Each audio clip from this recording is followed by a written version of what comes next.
In the last class or the last sessions, we have discussed about the continuous sources and channels, the differential entropy and conditional entropy, then joint entropy, then what is mutual information, also rate of information, and we have seen the properties of mutual information and we proved that.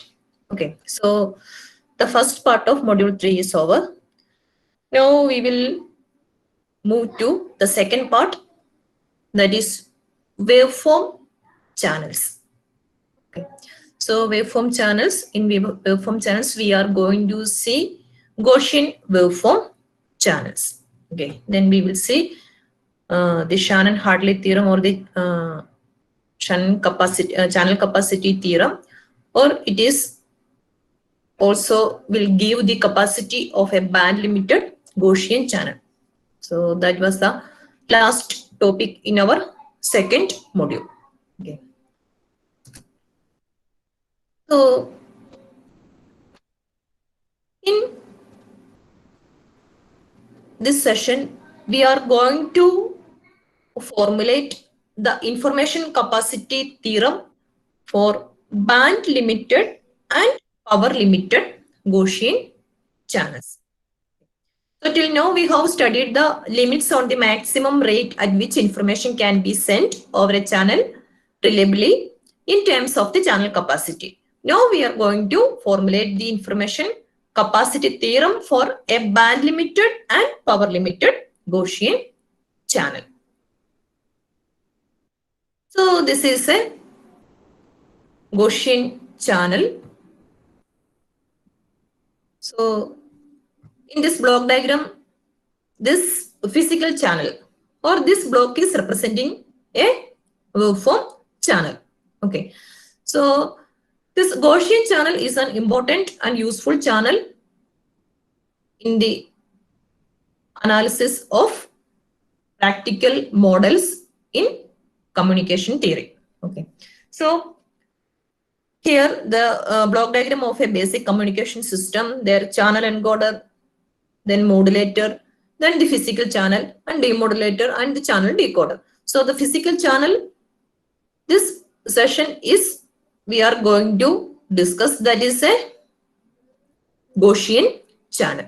So the Gaussian channel we can represent, it is the representation of a Gaussian channel. So x of t is the input waveform and y of t is the output waveform and n of t is the noise which is added with the input waveform during the transmission of the signal through this channel. Okay. So this is the representation of a Gaussian channel. So from this we know that it is an additive. This representation we can see that it is a additive type of noise. So this channel is also known as additive white Gaussian noise channel. So this noise is additive and also it is white noise. What is meant by white noise? So the name white means in color white, you know, all the other color components are there. Like that, the name white is there for the noise n of t because all the frequency components are present in this noise. That is why it is called white noise. So it is additive white and this noise is following the Gaussian distribution. So it is additive white Gaussian noise. So the mathematical representation of the noise is channel is y of t equal to x of t plus n of t. So this is the basic representation of received signal or the channel output when transmitting the input signal through a AWGN channel. Okay. So this is the waveform model of the Gaussian channel. Now we will see the vector form of the Gaussian channel. Okay. So here xk, which is the random variable corresponding to the input signal x of t, and nk is the random variable corresponding to the noise signal n of t, and yk is the random variable corresponding to the output signal y of t. So we can convert the waveform channel to a vector channel, and this is the representation of that corresponding vector channel. Okay, so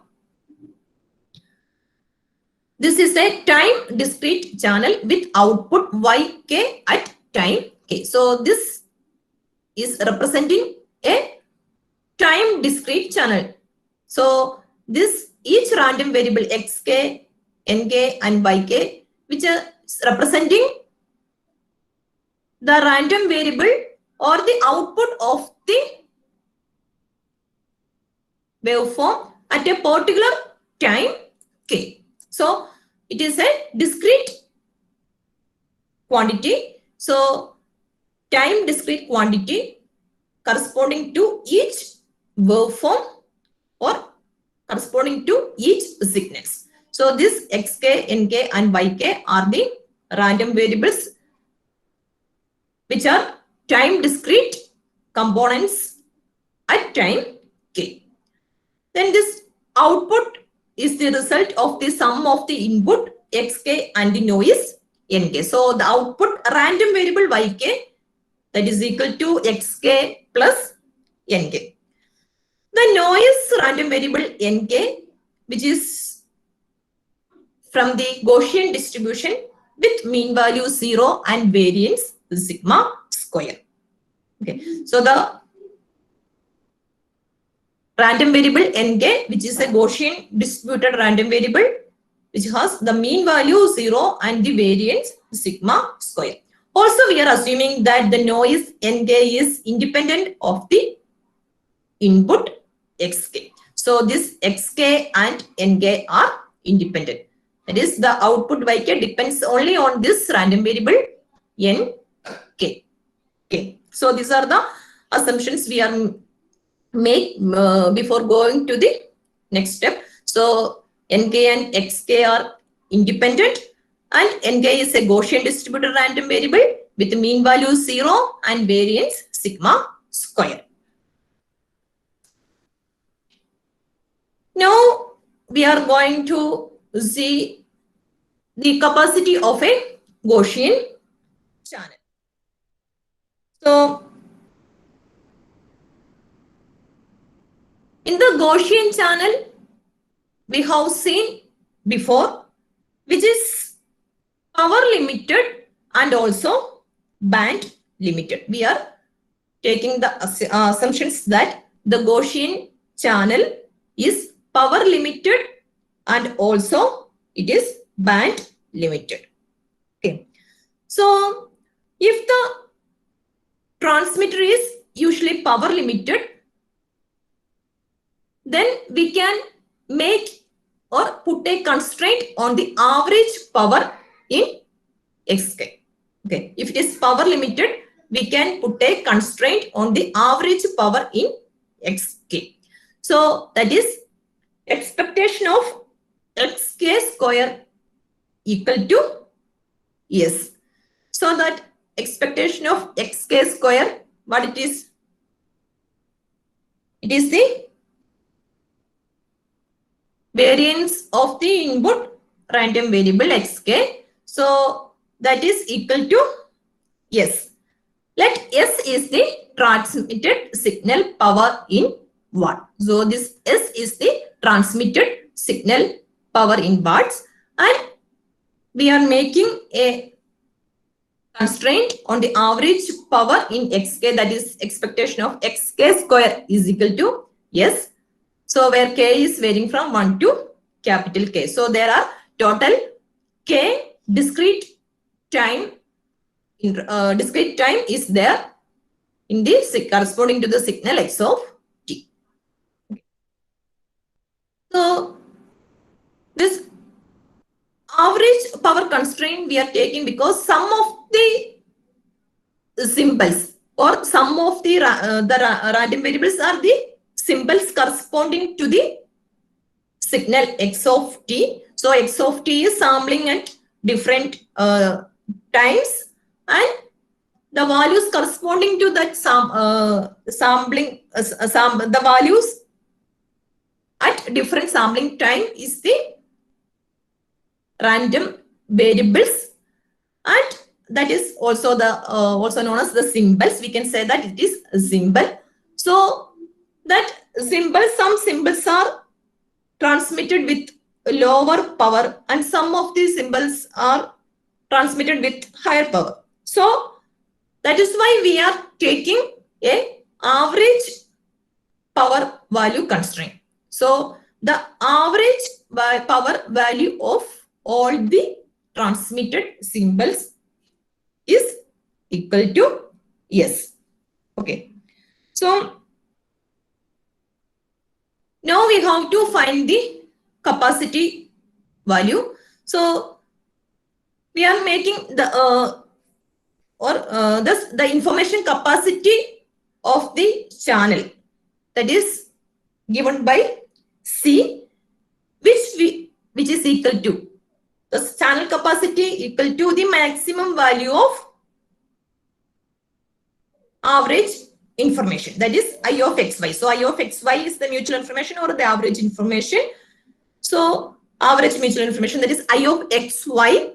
The maximum value of I of xy will give the channel capacity. Okay. So the channel capacity we can define as maximum of I of xy given that expectation of xk square equal to S. So we are taking a constraint, that average power. So here we are taking the constraint average power.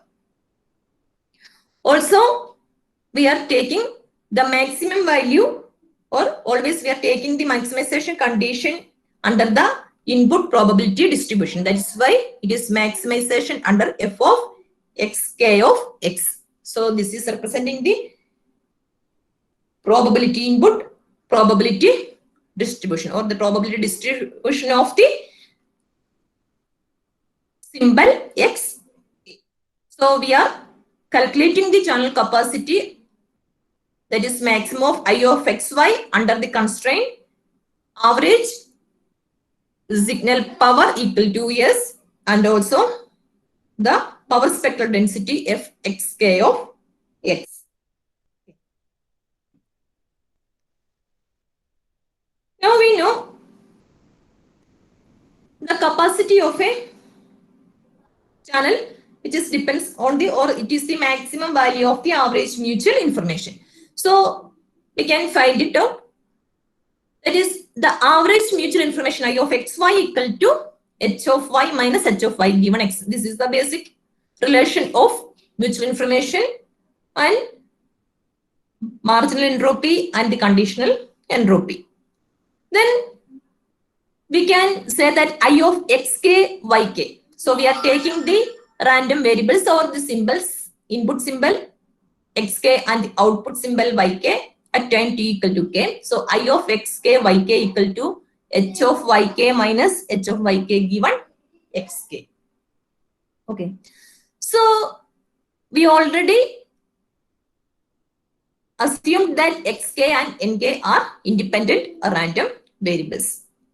Okay. So the output yk depends only on the noise random variable nk. So we can say that the entropy, conditional entropy h of yk given xk, that is equal to h of nk. So the conditional entropy h of yk given xk depends only on the entropy of the noise random variable.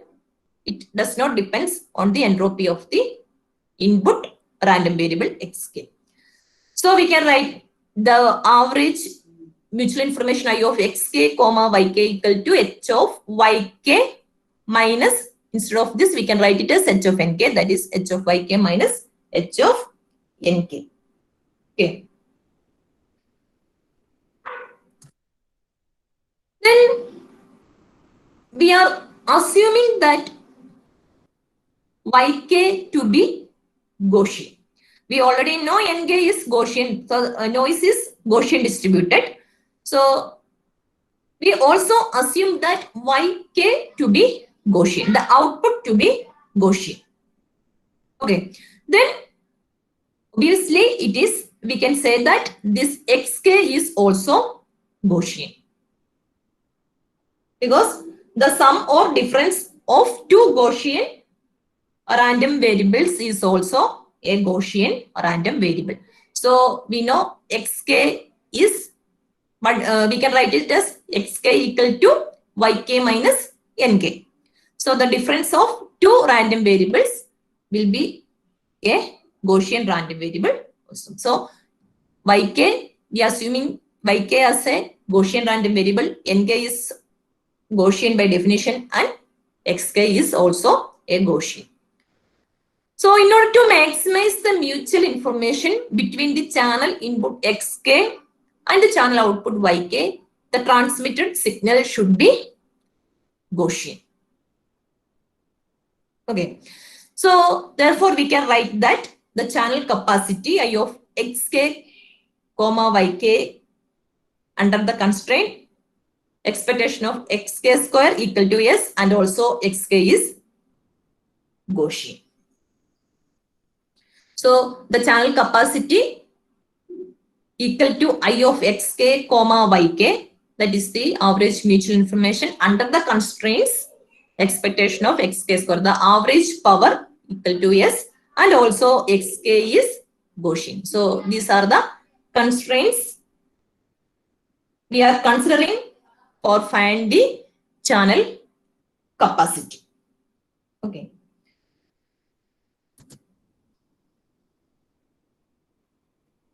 Then we know that if two independent Gaussian random variables are added, the variance of the resulting Gaussian random variable should be the sum of the variances. So Yk equal to Xk plus Nk.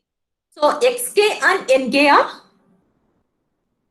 independent. So Sk and Nk are independent random variables. So when we are adding two independent Gaussian random variables, then the variance of the resulting Gaussian random variable should be the sum of the individual variances. Okay. So let N0 in B is the variance of noise random variable Nk. So N0 into B is the variance of Nk, where N0 by 2 is the two-sided power spectral density of the noise signal N of T. So this N0 by 2 is the two-sided power spectral density of the noise signal N of T. Also it is usually is represented as eta by 2 also. So N0 by 2 or eta by 2 is the two-sided power spectral density of noise signal N of T. Then N0B is the variance of noise random variable. Therefore, the variance of the received sample Yk equals, that we can represent it as sigma Yk square, that is equal to S plus N0 into B. So S is expectation of Xk square, that is the variance. So expectation of Xk square, that is S plus N0 into B. N0 into B is the variance of noise random variable. So the sum of variance of input random variable Xk and noise random variable Nk is the variance of the output random variable Yk. Okay.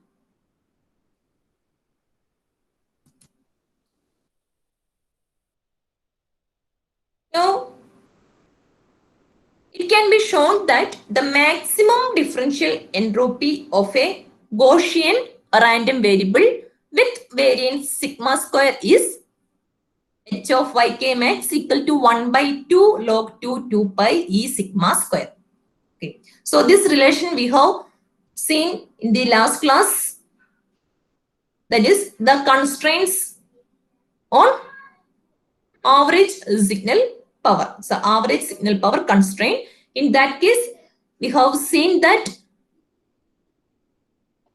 the signal is a or the channel is a Gaussian distributed, then the differential entropy will get the maximum value. That value will be equal to 1 by 2 log 2 pi E sigma square.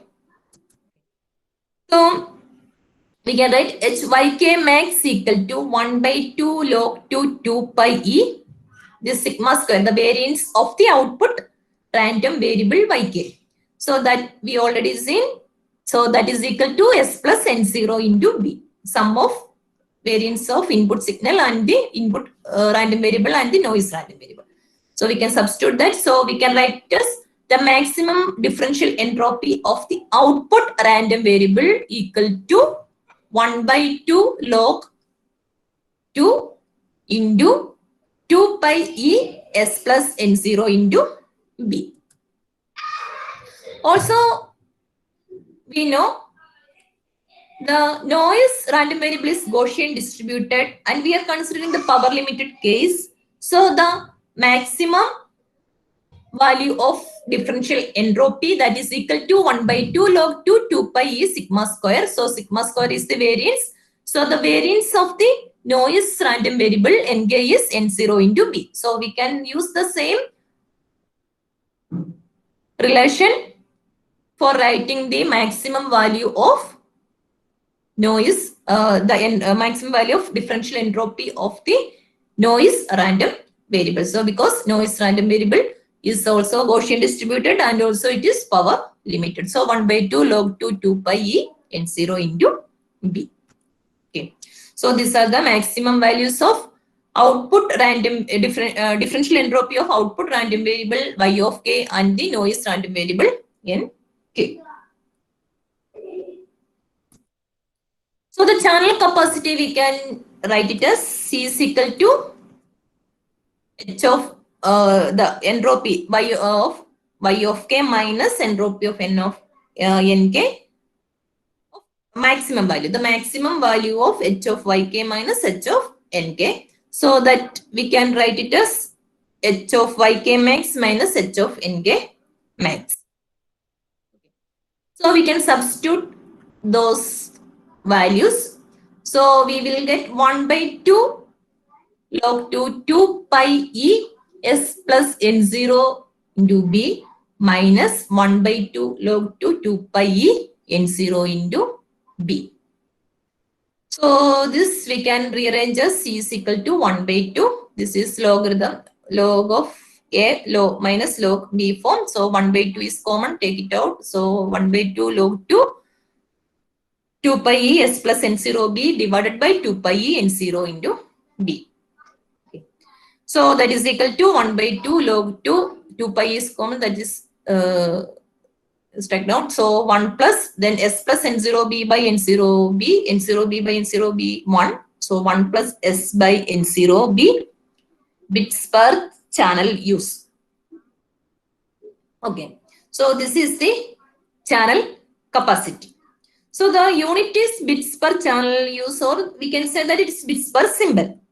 Okay. Now we have to convert these unit bits per channel use or the unit bits per symbol into bits per second. So we have usually represent the channel capacity in terms of bits per second, or the channel capacity or how much information is passing per second.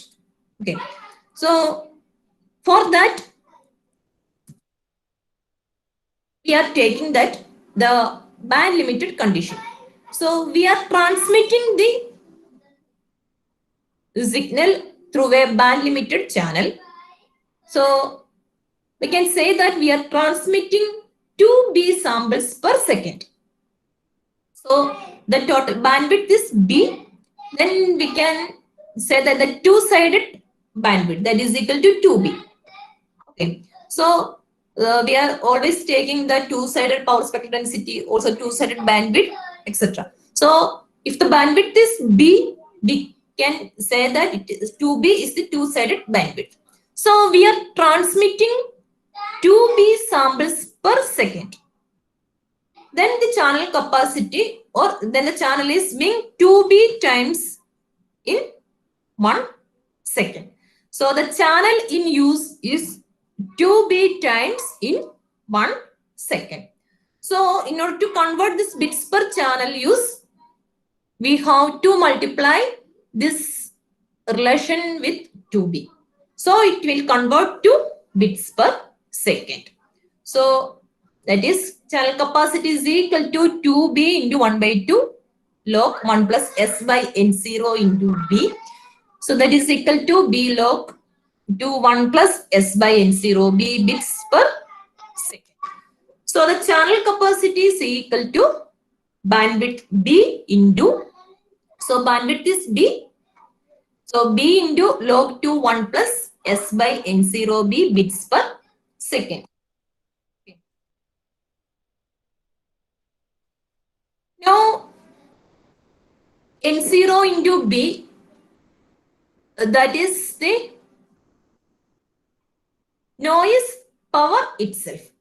So we can say that let N is equal to N0 into B. So that is the noise power of the noise signal N of T.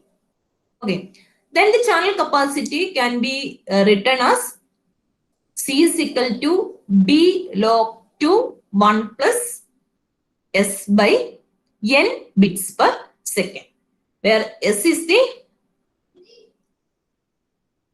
power of the transmitted signal or transmitted signal power, and N is the noise signal power.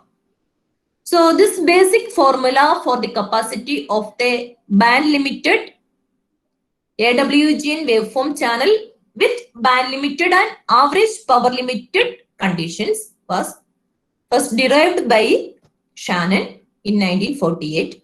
So it is known as Shannon's third theorem, or the information capacity theorem, or is also known as Shannon-Hartley theorem. So the Shannon-Hartley theorem or Shannon's third theorem, or it is information capacity theorem, which is saying that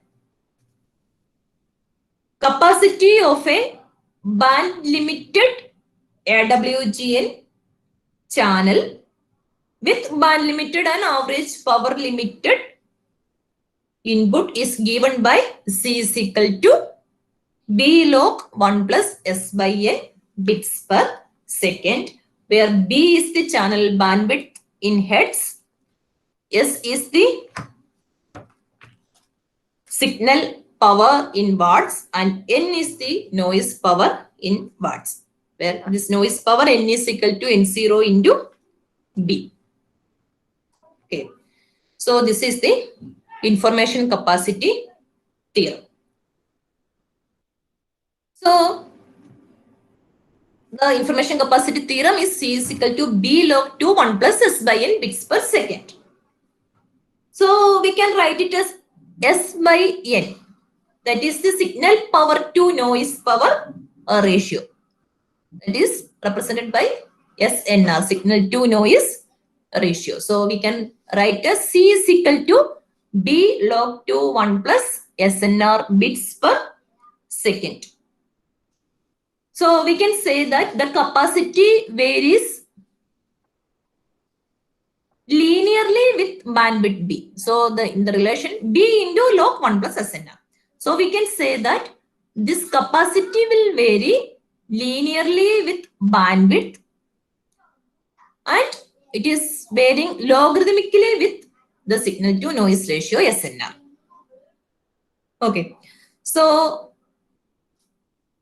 when bandwidth increasing, the channel capacity will linearly increase.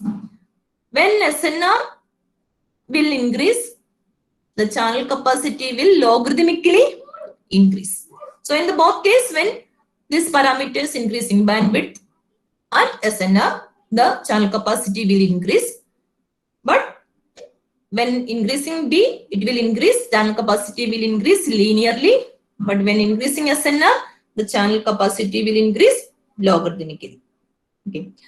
So In the practical case, we are taking the assumption that, or in the case of 1G or 2G wireless systems, they are more concentrating on signal to noise ratio. Okay, so when SNR, signal to noise ratio, will increase, the channel capacity will also increase. So in 1G and 2G wireless systems, this channel capacity is more concentrating on the SNR, not in the bandwidth, because the available bandwidth is very less in that case.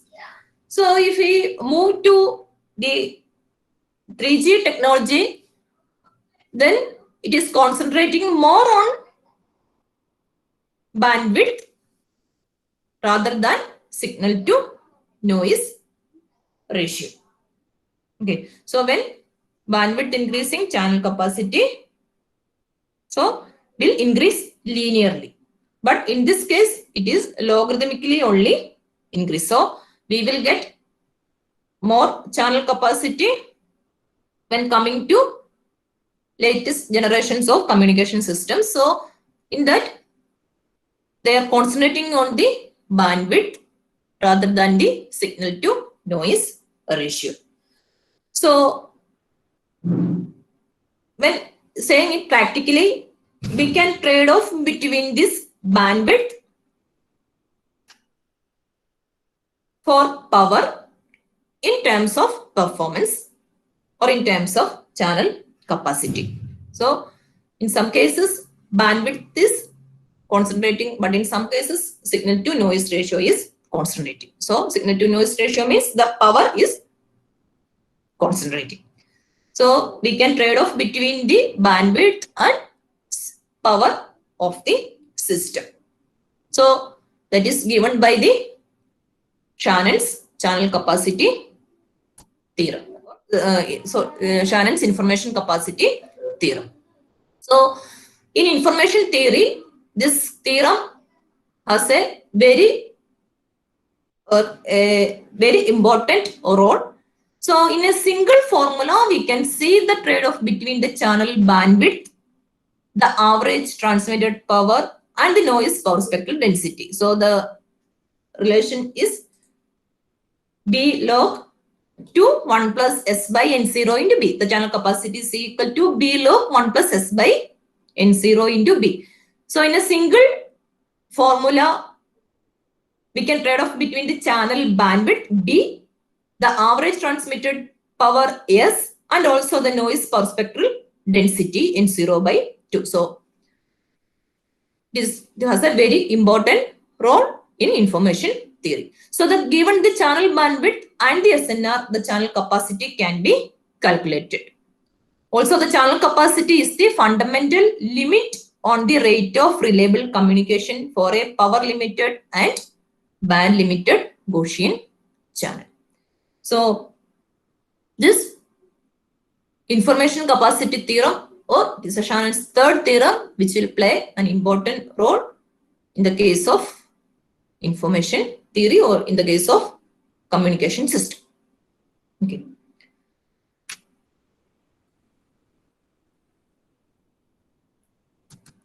So now we will see one problem.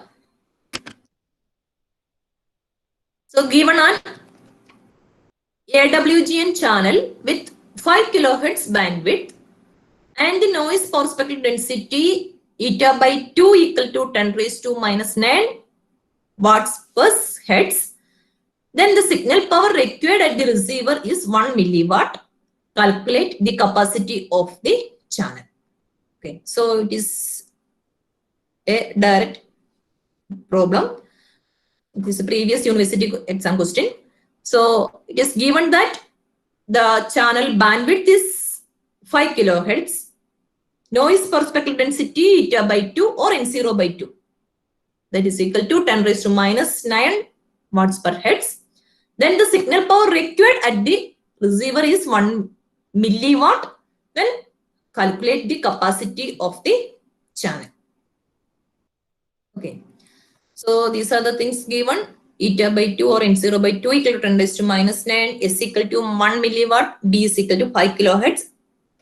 So the substitution, so C is equal to B log 2 1 plus S by N0 into B. So you can substitute and find out the answer.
Answer കിട്ടിയോ?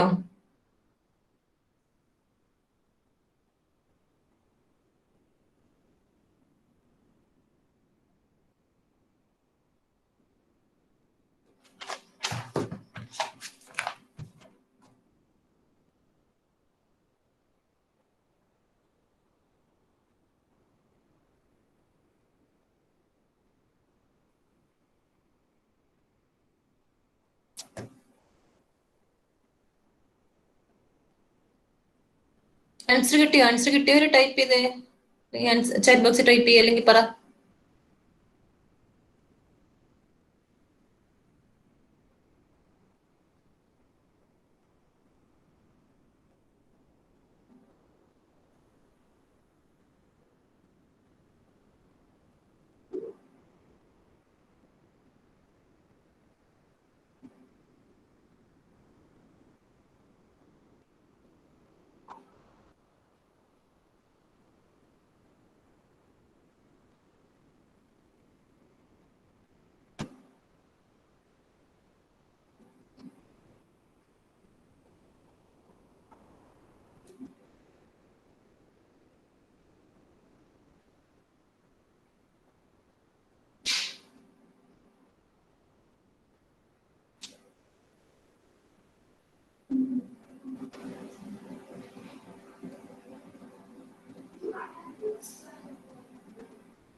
Answer എത്രയാ?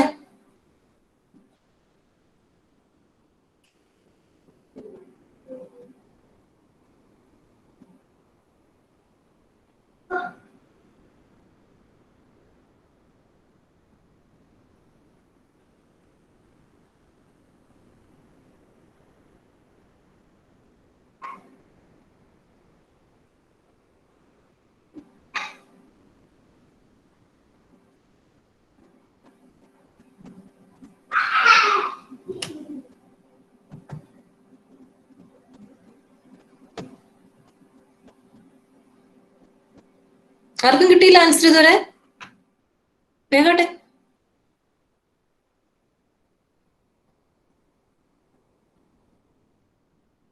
Just substitute ചെയ്താൽ പോരെ. ബിയുടെ value തന്നിട്ടുണ്ട്, n0/2 തന്നിട്ടുണ്ട്, S തന്നിട്ടുണ്ട്. Just substitute ചെയ്യുക.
So ഇത് ചെയ്ത് കഴിഞ്ഞെങ്കിൽ അടുത്ത ക്വസ്റ്റ്യൻ നോട്ട് ചെയ്തോളുക. നാളെ രണ്ടെണ്ണത്തിന്റെ ആൻസർ പറഞ്ഞോണം. A telephone channel has a bandwidth of 3000 hertz and the signal to noise ratio equal to 20 dB. Determine the channel capacity. If the SNR is increased to 25 dB, then determine the capacity. Okay. So, question at the bandwidth തന്നിട്ടുണ്ട് 3000 Hz. Then SNR ആണ് തന്നിരിക്കുന്നത്, signal to noise ratio S/N 20 dB തന്നിട്ടുണ്ട്. Then determine the channel capacity. Then if the SNR is increased to 25 dB, then also find the channel capacity. So, ഇതിനകത്ത് നമുക്ക് SNRന്റെ value ആണ് 20 dB എന്ന് തന്നിരിക്കുന്നത്. So, 20 dB ആണ് തന്നിരിക്കുന്നത്, dBയിലുള്ള വാല്യൂ ആണ് തന്നിരിക്കുന്നത്. So, it is 10 log S/N base 10 to the base 10. 10 log S/N to the base 10 ആണ് നമുക്ക് തന്നിരിക്കുന്ന 20 dB എന്നുള്ള വാല്യൂ. 20 dB എന്ന് പറയുന്നത് 10 log S/N ബേസ് 2 ആയിട്ടുള്ള, ബേസ് 10 ആയിട്ടുള്ള വാല്യൂ ആണ് 20. സോ അതിനകത്ത് നിന്ന് S/N കണ്ടുപിടിക്കുക. സോ S/N എത്ര കിട്ടും? ലോഗ് 10 S/N എന്ന് പറയുന്നത് 20/10 വരും, 2 വരും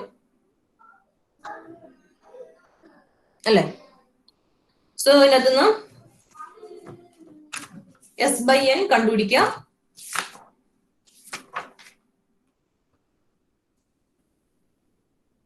സോ S/N എന്ന് പറയുന്നത് ആന്റി ലോഗ് ഓഫ് 2 വരും. എത്രയായിരിക്കും? ബേസ് 10 ആണ്. So S/N anti log of 2 എടുക്കുമ്പോൾ എത്ര വരും? S/N ഈസ് ഈക്വൽ ടു 2 എന്ന് കിട്ടും. Then substitute in the equation for channel capacity. So channel capacity കണ്ടുപിടിക്കാം. ദെൻ അടുത്തൊരു കേസ് കൂടെ പറഞ്ഞിട്ടുണ്ട്, SNR is increased to 25 dB. Then what is the channel capacity? So channel capacity increase ചെയ്യുമ്പോൾ SNR increase ചെയ്യുമ്പോൾ channel capacity also will increase, but it is increasing logarithmically. Okay, so 25 dB SNR ഉള്ള കേസിലുള്ള channel capacity സിയും കണ്ടുപിടിക്കുക. ഈ രണ്ട് പ്രോബ്ലത്തിന്റെ answer നാളെ പറഞ്ഞോളാം. നാളെ ആൻസർ ഞാൻ ചോദിച്ചിട്ടാണ് ക്ലാസ് സ്റ്റാർട്ട് ചെയ്യുന്നത്. Okay, so we will continue in the next class.